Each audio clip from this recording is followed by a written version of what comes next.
Buenas tardes, mi nombre es Ingrid Lizeth Lugo, estudiante de Contaduría Pública. Hoy vamos a tener un pequeño conversatorio sobre lo que es el contrato laboral y la estabilidad laboral. Principalmente pues un contrato laboral es una relación entre dos personas, una de ellas denominada empleador y la otra empleado. ¿Sí? No sé si sepan cuáles son las partes de un contrato o qué es lo primordial en un contrato. Bueno, el contrato está fundamentado en tres cosas. Primero, que la persona con la que se contrae el contrato sea la que preste el servicio o haga el trabajo designado. Dos, que siempre cuente con una subordinación, es decir, que siempre le haga caso a lo que le diga el empleador. Y tercero, que siempre haya una remuneración de por medio. Es decir, por el servicio, el trabajo que vayan a hacer, siempre le paguen lo justo. Si un contrato no tiene nada de esto, no puede considerarse un contrato, ¿sí? Entonces, ¿qué pasa? Hay varios tipos de contratos. El contrato a término fijo, término indefinido, incluye la subordinación. El contrato de servicios no cuenta con la subordinación, por lo tanto, no cuenta como un contrato formal. Es decir, en el momento en el que un contrato de servicios tenga subordinación, pasa a ser un contrato ya sea indefinido o a término fijo, ¿sí? Eso en primera parte. Los contratos de aprendizaje son un tipo de contrato especial. María Paula trabaja con un contrato de aprendizaje. Esto quiere decir que usted va a prestar un servicio, le van a dar una remuneración y aparte de la remuneración, usted está terminando su parte estudiantil, lectiva o pues ya es una parte práctica, pero está poniendo en cuenta sus conocimientos previos. Y adquiriendo más. Sí, y adquiriendo más, correcto. Entonces, cuando ya nos centramos en los contratos, hay contratos de obra o labor que son por el tiempo de una obra determinada o por un servicio que se vaya a realizar. Los contratos por mano de obra que normalmente se utilizan en las construcciones. La mayoría de estos contratos no tienen, digamos, derecho a tener cesantías, a tener prima, vacaciones ni nada de eso. Solamente el contrato a término fijo y a término indefinido lo tiene. Una empresa no es obligada a pagarle estas prestaciones a un empleado que esté por los servicios, ¿sí? Porque no están contando con una subordinación, es decir, la persona que está contratada por servicios es completamente independiente y puede tomar sus propias decisiones, ¿sí? El contrato laboral de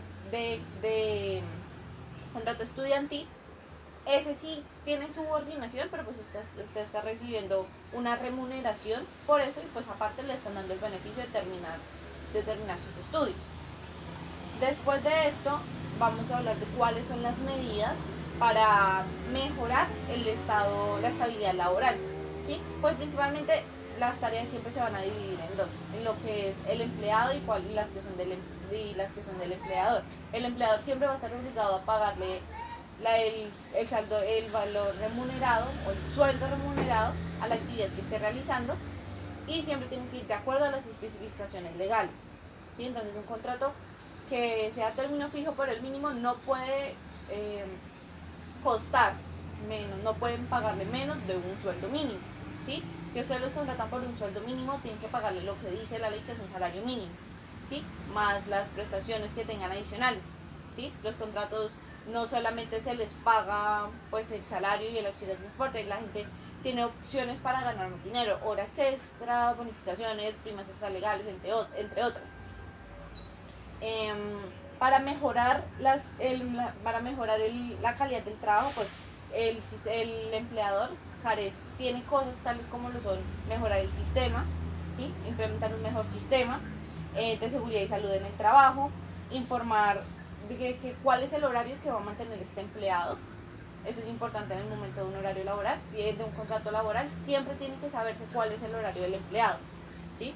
Que si es de 8 horas, tener en cuenta cuáles van a ser horas extra, hasta qué horas es su jornada normal y después de ahí, si trabaja horas, cuántas horas extras son a las que tiene derecho. Dar a conocer el reglamento interno del trabajo, esto es muy importante, son los lineamientos que tiene cada empresa para con sus empleados y que es lo que garantiza pues una convivencia sana. Debe asignar jornadas laborales que no afecten el desempeño del empleado, es decir, un empleado que trabaja en el día no debería tener jornadas adicionales de noche, porque no va a desempeñarse con la misma calidad. Y suministrarle los respectivos elementos de trabajo a ese empleado. Los empleados de obra siempre tienen que tener guantes, casco y gafas. Ahorita con la pandemia pues es obligación de la empresa darles tapabocas y cualquier otro tipo de medida que sirva para protegerse a ellos mismos y para que protejan al resto de las personas de la empresa. Cuando ya hablamos de la parte de los trabajadores, principalmente es que debe cumplir con todas las actividades que están dentro del contrato, principalmente esa es su labor. La segunda es cumplir con el horario laboral, el legal o el que se le haya designado, porque pueden ser contratos a medio tiempo, que solamente trabajarían en una jornada. El interés mutuo, es decir, que le ponga empeño en su trabajo, satisfacer ambas partes en la relación laboral, es decir, satisfacer al empleado, pero pues también tenerse feliz, informar sobre las anomalías o los malos tratos con los compañeros y pues cumplir con el manual interno de cada empresa. ¿Sí? Entonces eso es algo que hay que tener muy en cuenta en una relación laboral. Hay un término llamado estabilidad reforzada, estabilidad laboral reforzada. Estos son características de cada situación o de cada sujeto en las que no se le puede despedir no se le puede despedir, ¿sí? Como que esté embarazada, como que esté con una incapacidad, no se le puede retirar de la empresa en ese caso, que haya tenido un accidente resultado del desempeño de su trabajo. Bueno, los contratos de trabajo, tal como pues hay de varios tipos, también hay dos formas de hacer un contrato de trabajo, de forma verbal y de forma escrita, ¿sí? Ambos son válidos legalmente, pero pues siempre es más formal uno escrito, que es donde quedan todas las partes consolidadas, pero si usted llega a hacer un contrato X conmigo y yo lo hacemos de forma verbal, tiene la misma validez que un contrato escrito, ¿sí? Entonces es algo que toca tener en cuenta.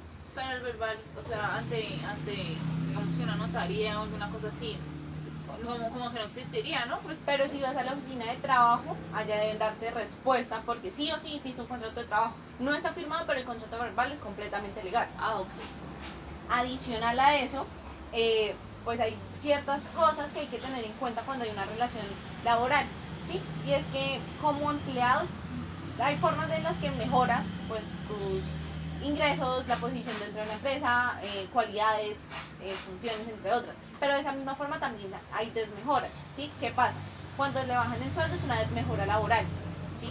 Porque pues si usted está contratada por un sueldo mínimo, no le pueden decir a los 8 días, no le podemos pagar el mínimo, le vamos a pagar la mitad del mínimo, ¿sí? No es legal. Pero Segundo, pero si en el contrato aparece que es un sueldo mínimo y mágicamente lo quisieron bajar, si eso uno es puede una mejora demandar. laboral. Sí, claro, eso ya entraría a que usted tiene todo el derecho de ir a una oficina de trabajo en la localidad que sea y poner el reclamo. Así usted tenga menos 8 días. Sí, porque es injusto, usted ya firmó por un sueldo mínimo. O al otro día que le digan, no, o sea, hoy le firmaron, le digan, no, el mínimo y mañana le digan, no podemos pagar el mínimo sino la mitad, uno puede ir de Sí, claro, es una desmejora laboral y eso no es legalmente bien visto.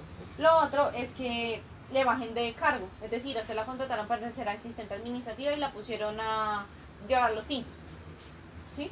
Eso pasa muy seguido. Pero pues, la gente muy seguido La no gente dice mucha nada. gente se queda callada. Pero entonces ahí es donde usted entra en su calidad propia, en su beneficio propio, en velar por usted mismo, en decir, no, a mí me contrataron para estas tareas, yo tengo que hacer esas tareas, no tengo que hacer otras. Lo mismo que a veces les cambian las funciones. O bueno, cambiando el ejemplo del cargo, entonces la contrataron para ser coordinadora comercial y la pusieron a ser asesora. ¿Sí? Entonces son dos cargos completamente diferentes. Aunque no le bajen el sueldo, le hicieron un cambio de cargo, entonces ya es una desmejora laboral y usted también tiene derecho a reclamar. Y lo otro, pues entonces cuando le bajan las funciones, por ejemplo, era la asistente administrativa, estaba encargada de llevar la agenda del administrador, de ayudarle con las compras, de generar pagos, y la mandaron a llevar los tintos, a limpiar la oficina del jefe, entre ese tipo de cosas. Entonces también es un factor para que usted entre a pelear por lo que es legal, por lo que realmente firmó, porque pues para eso es el contrato, ¿sí? Importante pues entonces también tener en cuenta que cuando le suben el contrato, no le suben el contrato, digamos, hay una modificación en el contrato, le dan un aumento de sueldo, le cambian el cargo, pues le ascienden, o le aumentan las funciones, pero son en pro al cargo que llevan, entonces ya es algo a lo que usted llega pues como a coordinarlo con su jefe, ¿sí? Señor. Si yo soy una asesora, digamos que me suben a gerente, si me suben el cargo, ¿me tienen que subir el sueldo? Es relativo. ¿Qué pasa? Eso pues ya es algo muy propio de las empresas, ¿sí? Obviamente uno espera que cuando uno lo suben, lo aumentan el cargo, pues haya un beneficio también económico. Y es lo que normalmente sucede. Pero entonces sucede que a veces le suben el sueldo, pero siguen el mismo cargo. No está mal, ¿sí? Solamente es una versatilidad que tiene la empresa. ¿Qué pasa cuando las cambian de cargo? Le asumen más responsabilidades, ¿sí? Normalmente por eso se hace el aumento de sueldo. ¿Alguna pregunta? O para motivar. Sí, ¿alguna pregunta? No, ya estoy ahí. Listo, entonces eso sería todo. Muchísimas gracias por la atención prestada. Gracias, gracias.